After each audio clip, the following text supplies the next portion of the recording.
ಆತ್ಮೀಯ ವಿದ್ಯಾರ್ಥಿಗಳೇ, ನಮ್ಮ ಯೂಟ್ಯೂಬ್ ಚಾನಲ್ಗೆ ಸ್ವಾಗತ. ಇಲ್ಲಿ ನಾವು ನಿಮಗೆ ಬೇಸಿಕ್ ಮ್ಯಾಥಮೆಟಿಕ್ಸ್ ಅನ್ನ ಹೇಳ್ಕೊಡ್ತಿದ್ದೀವಿ. ಹಾಗಾದ್ರೆ ಈ ಬೇಸಿಕ್ ಮ್ಯಾಥಮೆಟಿಕ್ಸ್ ಅಲ್ಲಿ ನಾವು ಭಿನ್ನರಾಶಿ ಅನ್ನುವಂತ ಒಂದು ಕಾನ್ಸೆಪ್ಟ್ ಅನ್ನ ತಗೊಂಡಿವಿ. ಹಾಗಾದ್ರೆ ಭಿನ್ನರಾಶಿ ಅಂದ್ರೆ ಏನು? ಭಿನ್ನರಾಶಿ ಅಂದ್ರೆ ಒಂದು ವಸ್ತು ಇರ್ತೈತಿ ಅಥವಾ ಆ ವಸ್ತುವಿನೊಳಗ ಗುಂಪುಗಳನ್ನಾಗಿ ಮಾಡ್ತೀರಿ, ಅದನ್ನ ನಾವು ಭಿನ್ನರಾಶಿ ಅಂತ ಕರಿತೀವಿ. ಅಥವಾ ಒಂದು ಭಾಗವು ಇಡೀ ಭಾಗವನ್ನ ಪ್ರತಿನಿಧಿಸುವ ಸಂಖ್ಯೆಗೆ ನಾವು ಭಿನ್ನರಾಶಿ ಅಂತ ಕರಿತೀವಿ. ಇಲ್ಲಿ ನೋಡಿ, ಒಂದು ಉದಾಹರಣೆ ಹೇಳ್ಬೇಕಂದ್ರ ಒಂದು ರೊಟ್ಟೆ. ಈ ರೊಟ್ಟಿ ಒಳಗ ರೊಟ್ಟಿ ಎಷ್ಟದಾವಿಲ್ಲಿ? ಒಂದೈತಿ. ಈ ಒಂದು ರೊಟ್ಟಿ ಒಳಗ ನಾವ್ ಎಷ್ಟು ಭಾಗಗಳನ್ನ ಮಾಡ್ತೇವಿ? 2 ಭಾಗಗಳನ್ನ ಮಾಡ್ತೇವಿ. ಇದನ್ನ ನಾವು ಭಿನ್ನರಾಶಿ ಒಳಗೆ ಯಾವ ರೀತಿ ಪ್ರತಿನಿಧಿಸ್ತೇವಂದ್ರ 1/2 ಅಂಶ.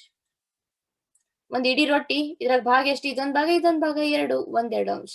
ಮತ್ ಅದೇ ರೀತಿ ಒಂದು ರೊಟ್ಟಿ ಒಳಗ ನಾವು 4 ಭಾಗಗಳನ್ನ ಮಾಡ್ತೇವಿ, 1/4 ಅಂಶ. ಎಷ್ಟು ಭಾಗಗಳನ್ನ ಮಾಡ್ತಿರಲ್ಲ ಆ ಭಾಗಗಳನ್ನ ಬರಿದು ನಾವು ಏನು ಭಿನ್ನರಾಶಿ ಅಂತ ಕರಿತೀವಿ. ಒಂದು ರೊಟ್ಟಿ, ಇದ್ರಾಗ 3 ಭಾಗ ಮಾಡ್ಬೇಕು ನಾನು, ಹೌದಾ? 1, 2, 3. ಇದನ್ನ ಭಿನ್ನರಾಶಿ ಒಳಗೆ ಹೆಂಗ್ ಬರಿತೀರಿ? 1/3 ಅಂಶ. ಒಂದ್ ರೊಟ್ಟಿ ಒಳಗ ನಾನು 6 ಭಾಗ ಮಾಡ್ತೇನೆ, ಅಥವಾ 1, 2, 3, 4, 5, 6. ಇದನ್ನ ಯಾವ ರೀತಿ ಬರಿತೀರಿ? 1/2 ಅಂಶ. ಇದು ಏನು ಭಿನ್ನರಾಶಿ ಒಳಗ ಬರೀದು. ಇವಾಗ 1/2 ಅಂಶ, 1/4 ಅಂಶ ಅಂದ್ವಿ. ಈಗ ಇಲ್ಲಿ ನೋಡ್ರಿ ನೀವು 5/8 ಅಂಶ. ಇಲ್ಲಿ 5 ಅನ್ನೋದು ಅಂಶ, 5 ಏನಿಲ್ಲಿ ಅಂಶ, 8 ಛೇದ. ಈ ಭಿನ್ನರಾಶಿಯನ್ನ ಯಾವ ರೀತಿ ಓದ್ಬೇಕು ನಾವು? 5/8 ಅಂಶ, 6/7 ಅಂಶ, 5/12 ಅಂಶ, 5/12 ಅಂಶ. ಹಾಗಾದ್ರೆ 5ಅನ್ನ ಅಂಶದಾಗ ಬರಿಬೇಕು, 12ನ ಛೇದದಲ್ಲಿ ಬರಿಬೇಕು. ಅಂಶ ಯಾವ್ದು, ಛೇದ ಯಾವ್ದು? ಕ್ಲಿಯರ್ ಆತ? ಮೇಲ್ಗಡೆ ಇರುವಂತದ್ದು ಅಂಶ, ಕೆಳಗಡೆ ಇರುವಂತದ್ದು ಛೇದ. ಗೊತ್ತಾತ?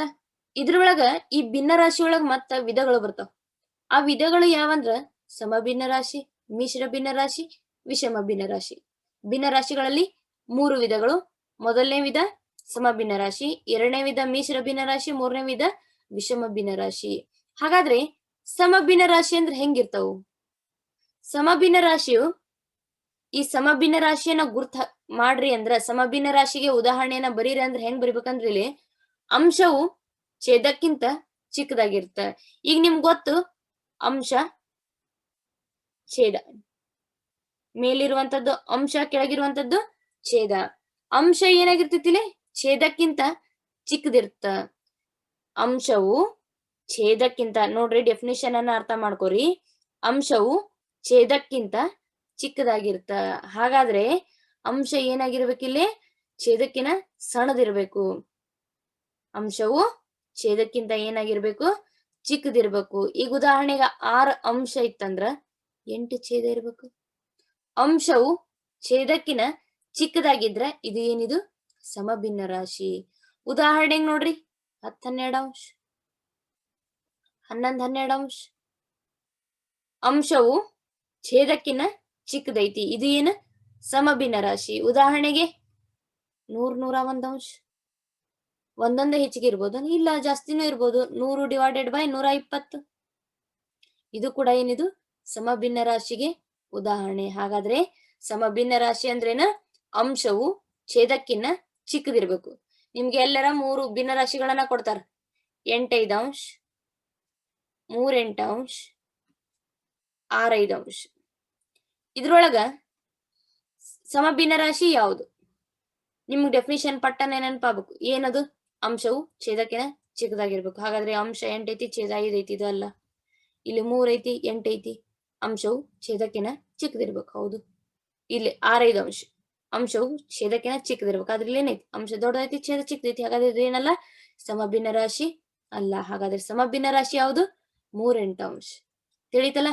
ಈ ರೀತಿಯಾಗಿ ನೀವು ಸಮಭಿನ್ನ ರಾಶಿಗಳನ್ನ ಗುರ್ತು ಹಿಡಿಬೇಕು. ನೆಕ್ಸ್ಟ್ ಬರುವಂತದ್ದು ಮಿಶ್ರ ಭಿನ್ನ ರಾಶಿ.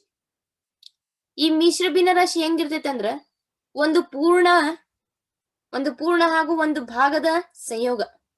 3 ಪೂರ್ಣಾಂಕ 4/5 ಅಂಶ ಪೂರ್ಣಾಂಕದಾಗಿರ್ತೈತಿ. ಇಲ್ಲಿ ಒಂದು ಪೂರ್ಣ ಭಾಗ, ಇದೊಂದು ಪೂರ್ಣ ಭಾಗದ ಜೊತೆಗೆ ಇಲ್ಲಿ ಇನ್ನೊಂದು ಭಾಗ ಏನಾಗಿರ್ತೈತಿ? ಸಂಯೋಗ ಆಗಿರ್ತೈತಿ. 8/10 ಅಂಶ 8 10 ಐತಿ, ಬಟ್ ಅದ್ರಲ್ಲಿ ಪೂರ್ಣಾಂಕ ಐತೆನ? ಇದು ಮಿಶ್ರ ಭಿನ್ನರಾಶಿ ಅಲ್ಲ. ಮಿಶ್ರ ಭಿನ್ನರಾಶಿ ಹೆಂಗಿರ್ಬೇಕು? ಪೂರ್ಣಾಂಕದಾಗಿರ್ಬೇಕು.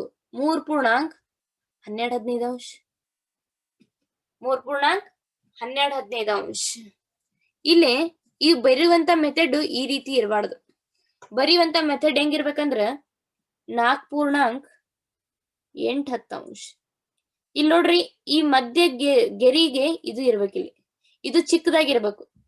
4 ಪೂರ್ಣಾಂಕ 8 10 5 ಪೂರ್ಣಾಂಕ 10 15 5 ಪೂರ್ಣಾಂಕ 10 15 8 ಪೂರ್ಣಾಂಕ 2 7 ನೋಡ್ರಿ, 8 ಪೂರ್ಣಾಂಕ 2 7 ಇದು ಓದುವಂತ ಪದ್ಧತಿ. ಬರೆಯುವಂತ ಪದ್ಧತಿನೇ ಕೂಡ ಇದೇ ರೀತಿ ಇರ್ಬೇಕು. 6 ಪೂರ್ಣಾಂಕ 2 12 6 ಪೂರ್ಣಾಂಕ 2 12 ಇವೇನು ಮಿಶ್ರ ಭಿನ್ನರಾಶಿಯನ್ನ ಬರೆಯುವಂತ ಪದ್ಧತಿ ಮತ್ತ ಓದುವಂತ ಪದ್ಧತಿ. ಮಿಶ್ರ ಭಿನ್ನರಾಶಿ ಅಂದ್ರೇನು? ಒಂದು ಪೂರ್ಣ ಭಾಗ ಇರ್ತೈತಿ, ಇದು ಒಂದು ಪೂರ್ಣ ಭಾಗ, ಇದ್ರೊಳಗ ಇನ್ನೊಂದು ಭಾಗದ ಸಂಯೋಗ.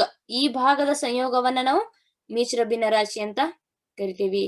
2 ಪೂರ್ಣಾಂಕ 12 20 2 ಪೂರ್ಣಾಂಕ 12 20 ಇದೇನಿದು? ಮಿಶ್ರ ಭಿನ್ನರಾಶಿ. ತಿಳಿತಲ್ಲ? ನೆಕ್ಸ್ಟ್ ವಿಷಮ ಭಿನ್ನರಾಶಿ. ವಿಷಮ ಭಿನ್ನರಾಶಿ ಅಂದ್ರೇನು? ಅಂಶವು ಛೇದಕ್ಕಿನ ದೊಡ್ಡದಾಗಿರುತ್ತೆ. ಅಂಶವು ಛೇದಕ್ಕಿನ ದೊಡ್ಡದಾಗಿರುವಂತ ಭಿನ್ನರಾಶಿಯನ್ನ ನಾವೇನಂತ ಕರಿತೀವಿ? ವಿಷಮ ಭಿನ್ನರಾಶಿ ಅಂತ ಕರಿತೀವಿ. ಈಗ ನೋಡ್ರಿ, 10 ಅಂಶ, ಇದು ಛೇದಕಿನ ಏನಿರ್ಬೇಕು? ದೊಡ್ಡದಿರ್ಬೇಕು. 19 8 8 6 ಅಂಶವು ಛೇದಕಿನ ದೊಡ್ಡದಾಗಿರ್ಬೇಕು. ಅಂಶ, ಇದು ಅಂಶಪ್ಪ, ಇದು ಛೇದ. ಯಾವ್ದು ದೊಡ್ಡದೈತಿಲಿ? ಅಂಶ ದೊಡ್ಡದೈತೆ. ನಮ್ ಡೆಫಿನಿಷನ್ ಪ್ರಕಾರ ಐತೆ ಅಂಶವು ಛೇದಕಿನ ದೊಡ್ಡದೈತಿ. ಅದಕ್ಕೆ ಇದು ಯಾವ ಭಿನ್ನರಾಶಿ? ವಿಷಮ ಭಿನ್ನರಾಶಿ. ಇನ್ನೊಂದು ಉದಾಹರಣೆ ಬರೀರಿ. 12 5 6 3 ತಿಳಿತಾ? ಅಂಶನ ದೊಡ್ಡದು ಬರೆಯತ್ತೀನಿ, ಛೇದವನ್ನ ಏನ್ ಮಾಡತ್ತೀನಿ? ಚಿಕ್ಕದು ಬರೆಯತ್ತೀನಿ. ಅದಕ್ಕೆ ಇದು ವಿಷಮ ಭಿನ್ನರಾಶಿ. ಮತ್ತ 5 7 ಹೌದಾ? ಇದು ಇಲ್ಲೇನೈತಿ? ಅಂಶ ಚಿಕ್ಕದೈತಿ, ಛೇದ ದೊಡ್ಡದೈತಿ. ಹಾಗಾದ್ರೆ ಇದು ಏನಲ್ಲ? ವಿಷಮ ಭಿನ್ನರಾಶಿ ಅಲ್ಲ. ಇನ್ನೊಂದು ಉದಾಹರಣೆ ತಗೋರಿ. 3 12 ಹೌದನ? ಇದು ಅಲ್ಲ. ಯಾಕಲ್ಲ? ಇಲ್ಲೇ ಅಂಶ ಚಿಕ್ಕದೈತಿ, ಛೇದ ದೊಡ್ಡದೈತಿ. ಇದನ್ನ 12 3 ಬರೀರಿ. ಹೌದು, ಅಂಶವು ಛೇದಕಿನ ದೊಡ್ಡದೈತಿ. ಇನ್ನೊಂದು 15 20 ಹೌದಾ? ಅಲ್ಲ. ಯಾಕಲ್ಲ? ಛೇದ ದೊಡ್ಡದೈತಿ. ನೆಕ್ಸ್ಟ್ ಬರೀನು 30 17 ಹೌದು. 28 12 ಅಂಶವು ಛೇದಕಿನ ದೊಡ್ಡದಾಗೈತಿ. ಇವೆಲ್ಲ ಏನು? ವಿಷಮ ಭಿನ್ನರಾಶಿಗಳು. ನಿಮ್ಗೊಂದು ಉದಾಹರಣೆಯನ್ನ ಕೊಡಬಹುದು. 15 20 3 12 28 12 ಇದರಲ್ಲಿ ವಿಷಮ ಭಿನ್ನರಾಶಿ ಯಾವ್ದು? ಯಾವ್ದು ನೋಡ್ರಿ? 15 20 ಐತಿ. ಇಲ್ಲಿ ಛೇದ ದೊಡ್ಡದೈತಿ, ಅಂಶ ಚಿಕ್ಕದೈತಿ. ಅಲ್ಲ. ಛೇದ ದೊಡ್ಡದೈತಿ, ಅಂಶ ಚಿಕ್ಕದೈತಿ. ಅಲ್ಲ. ಇಲ್ಲಿ ಅಂಶ ದೊಡ್ಡದು, ಛೇದ ಚಿಕ್ಕದು. ಹಾಗಾದ್ರೆ ಇದು ವಿಷಮ ಭಿನ್ನರಾಶಿ. ಇಲ್ಲಿ ಕ್ಲಿಯರ್ ಮಾಡ್ಕೋರಿ. ಭಿನ್ನರಾಶಿಯಲ್ಲಿ 3 ವಿಧ: ಸಮ ಭಿನ್ನರಾಶಿ, ಮಿಶ್ರ ಭಿನ್ನರಾಶಿ, ವಿಷಮ ಭಿನ್ನರಾಶಿ. ಸಮ ಭಿನ್ನರಾಶಿಯಲ್ಲಿ ಏನಾಗಿರ್ತೈತಿ? ಅಂಶ ಚಿಕ್ಕದಿದ್ದು ಛೇದ ದೊಡ್ಡದಿರ್ತ. ಕ್ಲಿಯರ್ ಮಾಡ್ಕೋರಿ. ಸಮ ಭಿನ್ನರಾಶಿಯಲ್ಲಿ ಅಂಶ ಚಿಕ್ಕದಿದ್ದು ಛೇದ ದೊಡ್ಡದಿದ್ರದು ಸಮ ಭಿನ್ನರಾಶಿ. ಹಾಗಾದ್ರೆ ವಿಷಮ ಭಿನ್ನರಾಶಿಯಲ್ಲಿ ಛೇದ ದೊಡ್ಡದಿದ್ದು, ಹೌದಾ? ಅಲ್ಲ. ಇಲ್ಲೇ ಛೇದ ಚಿಕ್ಕದಿದ್ದು ಅಂಶ ದೊಡ್ಡದಿರ್ಬೇಕು. ಅಲ್ಲೇ ಛೇದ ದೊಡ್ಡದಿರ್ಬೇಕು, ಅಂಶ ಚಿಕ್ಕದಿರ್ಬೇಕು. ಎಲ್ಲೇ? ಸಮ ಭಿನ್ನರಾಶಿಯಲ್ಲಿ. ವಿಷಮ ಭಿನ್ನರಾಶಿಯಲ್ಲಿ ಛೇದ ಚಿಕ್ಕದಿದ್ದು ಅಂಶ ದೊಡ್ಡದಿದ್ದರೆ ಅದು ವಿಷಮ ಭಿನ್ನರಾಶಿ. ಹಾಗಾದ್ರೆ ಮಿಶ್ರ ಭಿನ್ನರಾಶಿ ಅಂದ್ರೇನು? ಮಿಶ್ರ ಭಿನ್ನರಾಶಿ ಅಂದ್ರೆ ಪೂರ್ಣಾಂಕದಾಗಿರ್ಬೇಕು. ಒಂದು ಪೂರ್ಣ ಭಾಗ ಇರ್ಬೇಕು, ಇನ್ನೊಂದು ಭಾಗ ಇರ್ಬೇಕು. ಅದನ್ನ ನಾವು ಮಿಶ್ರ ಭಿನ್ನರಾಶಿ ಅಂತ ಕರಿತೀವಿ. ತಿಳಿತಲ್ಲ? ಈಗ ನೀವ್ ಹೆಂಗ್ ನೆನ್ಪಿಟ್ಕೋಬಹುದು? ಅಂಶ ದೊಡ್ಡದು, ಛೇದ ಚಿಕ್ಕದು, ವಿಷಮ. ಇದು ಮಿಶ್ರದಾಗ ಒಂದು ಪೂರ್ಣ ಭಾಗ ಇರ್ತೈತಿ, ಇನ್ನೊಂದು ಭಾಗ ಇರ್ತೈತಿ, ಅದು ಮಿಶ್ರ. ಸಮ ಭಿನ್ನರಾಶಿ ಒಳಗ ಹೆಂಗಿರ್ತೈತಿ? ಅಂಶ ಚಿಕ್ಕದು, ಛೇದ ದೊಡ್ಡದು, ಅದು ಸಮ ಭಿನ್ನರಾಶಿ. ಕ್ಲಿಯರ್ ಆತಲ್ಲ? ಹಾಗಾದ್ರೆ ಭಿನ್ನರಾಶಿಯಲ್ಲಿ 3 ವಿಧಗಳನ್ನ ನೀವೇನ್ ಮಾಡಿದ್ರಿ? ಇಲ್ಲಿ ಕಲಿತ್ರಿ.